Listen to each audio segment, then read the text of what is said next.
So I just watched another, as it happens, sort of social commentary movie. Not, doesn't quite comment very much, but it's about social issues as usual, and relevant issues, relevant to this year mostly.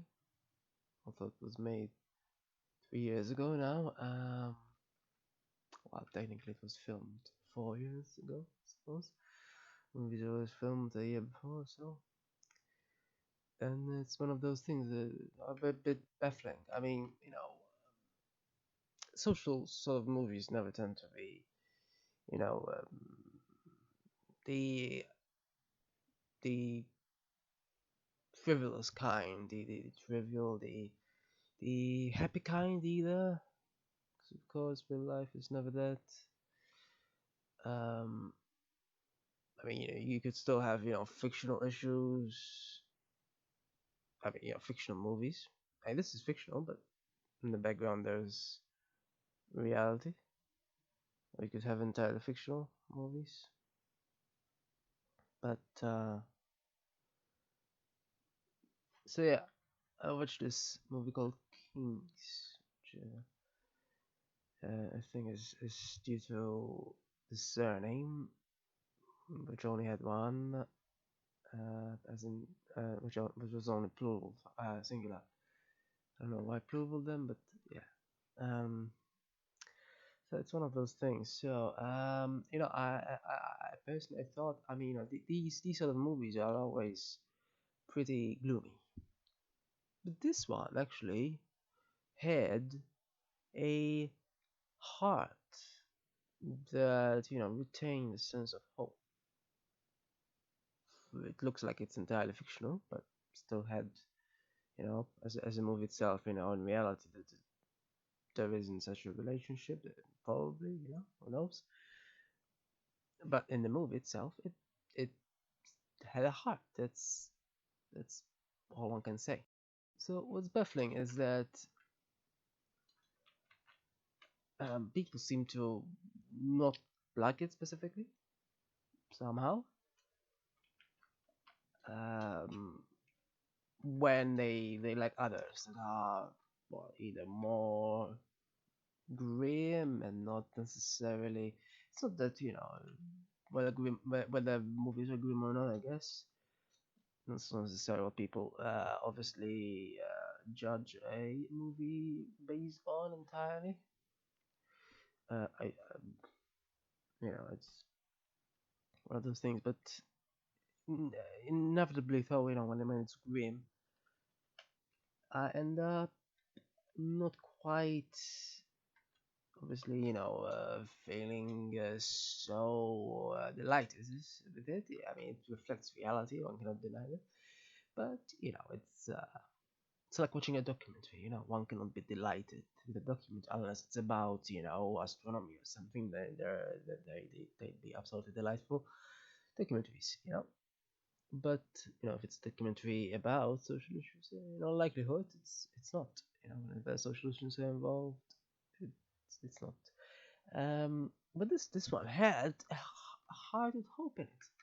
I mean, Daniel Craig's character was really something. I mean, it's not a long film, but so it's not like a series where you get first you get but he really did transform from some crazy dude at the beginning for some reason listening to opera, but also doing something strange with a curtain. Yeah, to jumping off a lamppost. Hmm. I mean that's still crazy, but at that point, at the middle in the middle of a film, when he was singing with the children. I mean that's a lovely scene. So this is what I don't get though. With I mean, ultimately, I'm just talking to myself here, just talking to the void. But why do people judge movies the way they do? I don't know. Like say it's something like and I know I continually complain about it, but it's really unbelievable how how that the how um Gran Torino is so highly viewed, rated, etc. It's incomprehensible. Now, in a way, I don't know. In a way, it seems like he tried to do something similar to what Craig's character did in this movie, except Craig's character succeeded. And Eastwood in that movie remained an asshole, so I'm not entirely sure what people saw in it. He didn't change or anything, he just became idiotic. That's pretty much it. And an asshole becoming a Jesus is idiotic. In my opinion, it's nothing to be amazed about. I don't think just because the movie ended the way it did, it's anything special. It's just idiotic. But anyway, I commented enough about that at that point.